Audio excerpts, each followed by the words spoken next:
सुप्रभात प्यारे बच्चों कैसे हो आप। मैं उम्मीद करती हूँ कि आप सभी अपने घर पर स्वस्थ और सुरक्षित होंगे। बेटे, हमने पहले लिखित अभिव्यक्ति में सबसे पहले हमने किया था संवाद लेखन, ठीक है। उसके बाद मैंने आपको लिखने को दिया था, उम्मीद है आपने लिख लिया होगा। फिर मैंने करवाया था लिखित अभिव्यक्ति में पत्र लेखन। पत्र लेखन में भी मैंने आपको फॉर्मेट समझाया उसका, और उसके बाद लिखने को दिया था। ये भी आपकी उत्तर पुस्तिका में कर लिया होगा आपने। और आज हम करेंगे पत्र में मैंने आपको बताए थे औपचारिक और अनौपचारिक पत्र। औपचारिक पत्र हम अभी करेंगे, जो कि मैंने आपको कहा था कि हम पहले औपचारिक पत्र करेंगे और हमने कर लिया है। उसके बाद आज हम करेंगे आपकी हिंदी की कक्षा में, आज हम करेंगे अनुच्छेद लेखन। अनुच्छेद क्या है आपको पता है? आपने सुना है अनुच्छेद? अनुच्छेद का मतलब क्या है? आइए आपकी हिंदी की कक्षा में चलते हैं। लेकिन उससे पहले मैं वही कहूंगी कि मेरी इस वीडियो को लाइक करें, शेयर करें और सब्सक्राइब करें, ओके। और कोई भी दिक्कत परेशानी है तो मेरे कमेंट बॉक्स में जाकर आप पूछ सकते हैं, लेकिन उसके लिए आपको अपना नाम, सेक्शन और क्लास लिखना होगा, ठीक है। देखिए अनुच्छेद लेखन। सबसे पहले अनुच्छेद शब्द का अर्थ जो है क्या है? इंग्लिश में आप इसे कहते हैं पैराग्राफ राइटिंग। जब आप कहते हैं पैराग्राफ राइटिंग तो वो है अनुच्छेद ही। हमारी हिंदी में होता है अनुच्छेद लेखन, ठीक है। मैंने लिखा है अनुच्छेद शब्द अंग्रेजी के भाषा पैराग्राफ शब्द का हिंदी प्राय है, यानी कि हिंदी में मतलब है अनुच्छेद और इंग्लिश में क्या है? पैराग्राफ। फिर इसकी परिभाषा क्या है? देखिए, किसी घटना, दृश्य अथवा विषय संक्षिप्त। संक्षिप्त का मतलब होता है छोटा करके बताना, लेकिन किंतु सारगर्भित ढंग से, मतलब उसमें सारा उसका जो है सारी बातें आ जाएं। ये ना हो कि कोई पॉइंट छूट जाए, लेकिन थोड़ा छोटे तरीके में, छोटे ढंग से, संक्षिप्त रूप में जिस शैली में प्रस्तुत किया जाता है उसे अनुच्छेद लेखन कहते हैं। दोबारा देखिए, किसी घटना, दृश्य अथवा विषय संक्षिप्त किंतु सारगर्भित ढंग से जिस शैली में, सारगर्भित ढंग से जिस शैली में प्रस्तुत किया जाता है उसे अनुच्छेद लेखन कहते हैं। अनुच्छेद लेखन करते समय अब हमें किन किन बातों का ध्यान देना है, आइए जरा उस पर नजर डाल लेते हैं। अनुच्छेद लिखने से पहले रूपरेखा, संकेत बिंदु आदि बना लेने चाहिए कि इसके बाद ये पॉइंट आएगा, इसके बाद ये पॉइंट रखना चाहिए। मतलब उसको क्रम से, सिक्वेंसी में हमें लिखना है। दूसरा है मेरा पॉइंट, भाषा सरल, स्पष्ट और प्रभावशाली होनी चाहिए। भाषा जो है आपकी सरल होनी चाहिए, ज्यादा मुश्किल शब्द नहीं डालने चाहिए, कठिन शब्द नहीं डालने चाहिए इसमें। स्पष्ट होनी चाहिए, एकदम से स्पष्ट, पूरा सेंटेंस अच्छे से होना चाहिए। और तीसरा है प्रभावशाली, यानी कि अट्रैक्टिव होनी चाहिए। चाहे हम अनुच्छेद में थोड़ा लिखते हैं, पर जो थोड़ा लिखते हैं उसी वो अट्रैक्टिव यानी कि प्रभावशाली होना चाहिए। इसमें विषय के किसी एक ही पक्ष का वर्णन करें। मतलब जो विषय है ना, उसके किसी एक पक्ष का वर्णन करना है आपको। एक ही चीज को लेकर बोलना है, लिखना है, बोलना या लिखना है। चौथा मेरा पॉइंट है अनावश्यक विस्तार से बचें।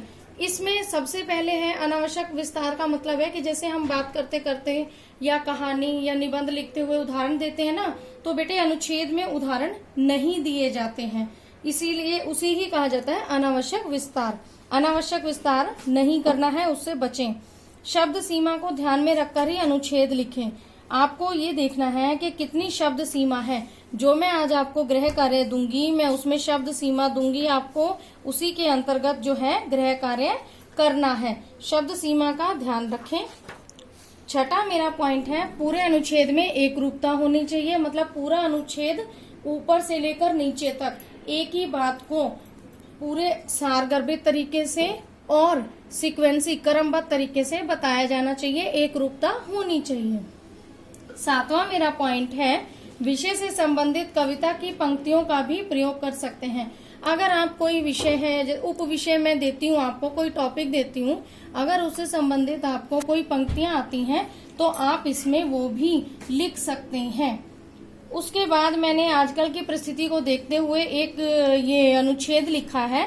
तो आपको देखिए इसमें मेरे हैं मेरे इसमें शब्द हैं 90 to 100 शब्द हैं इसमें, 90 से 100 शब्द हैं इसमें।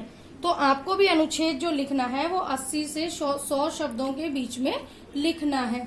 ठीक है बच्चों, तो देखिए क्या लिखा है मैंने। लॉकडाउन एक समस्या। लॉकडाउन एक ऐसी आपातकालीन जिसका पता नहीं होता है, अचानक से हो जाती है। आपातकालीन स्थिति को कहते हैं जब आप घर से बाहर नहीं जा सकते।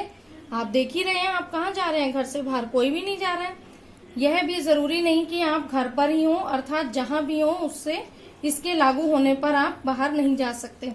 मतलब जैसे अगर कुछ लोग, अभी आपने देखा हुआ कुछ के पापा जो हैं या कुछ के जो रिश्तेदार हैं वो कहीं गए हुए थे तो वो वहीं पर रह गए, वो इसीलिए क्योंकि लॉकडाउन लग गया था। ठीक है, नियमों की अवहेलना करने पर सरकार द्वारा कर्फ्यू लगा दिया जाता है। फिर अगर आप इन नियमों को नहीं मानेंगे तो बिल्कुल ही कर्फ्यू लग जाएगा, फिर तो आप बिल्कुल ही बाहर नहीं निकल सकते। भारत के प्रधानमंत्री श्री नरेंद्र मोदी जी ने 24 तारीख को 21 दिन के लॉकडाउन की घोषणा की। उन्होंने यह सब महामारी से देश को बचाने के लिए किया। इसमें सभी देशों की आर्थिक व्यवस्था डावाडोल हो गई। अब देखिए बेटे, जब आप बाहर ही नहीं जाएंगे, आपके पापा वगैरह और फिर जो भी है, मतलब अर्निंग का, हमारी कमाई का जो भी साधन है, अगर वो नहीं, हम बाहर नहीं जाएंगे तो वो कैसे होगा, और अगर वो नहीं होगा तो आर्थिक जो व्यवस्था है वो डावाडोल हो जाएगी। अतः हमें इससे बचने के लिए सरकार द्वारा चलाए गए अधिनियम को मानना पड़ेगा। इसे मानने में ही भलाई है, क्योंकि ये क्या है, लॉकडाउन क्या है, एक सोशल डिस्टेंसिंग को देखते हुए ये सब किया गया है और ये आपको करना है। ठीक है, तो ये मैं उम्मीद करती हूँ आपको समझ में आ गया होगा। इससे संबंधित मैंने आपको एक अनुच्छेद लेखन जो है गृह कार्य में, मेरे डिस्क्रिप्शन बॉक्स में जाकर आपको PDF में एक लिंक मिलेगा, वहां पर क्लिक करेंगे तो ये आपको नजर आएगा। समय का सदुपयोग, इसकी शब्द सीमा मैंने रखी है 80 से 100 शब्द, इतने में ही आपको लिखना है। सबसे पहले बेटे एक जरूरी सूचना मैं आपको बता दूं कि जो भी वीडियो है, जिस दिन की भी है, उस दिन का दिनांक जरूर लिखना है आपको। वो कौन सा उपविषय है, टॉपिक है, उपविषय है, वो भी लिखना है, और गृह कार्य। उसके बाद आपने गृह कार्य शुरू करना है, दिनांक अवश्य डालें। ठीक है बच्चों, तो समय का सदुपयोग 80 से 100 शब्दों में लिखना है। संकेत बिंदु इसके मैं दे रही हूँ आपको। समय सदुपयोग का अर्थ लिखना है पहले, फिर उसका महत्व लिखना है, और फिर उद्देश्य लिखना है कि इससे क्या होगा। महत्व लिखना है कि क्या महत्व है, और पहले अर्थ लिखना है। अर्थ लिखने के बाद महत्व लिखना है, और फिर उद्देश्य। पॉइंट्स अलग अलग नहीं बनाने हैं, लिखना आपको ऐसे ही है जैसे मैंने ये लिखा है, एक पैराग्राफ, क्योंकि हमारा क्या है, ये पैराग्राफ राइटिंग। ठीक है, कोई भी दिक्कत परेशानी है तो आप कमेंट बॉक्स में जाकर अपना नाम, रोल नंबर और सेक्शन लिखकर पूछ सकते हैं। ठीक है, धन्यवाद।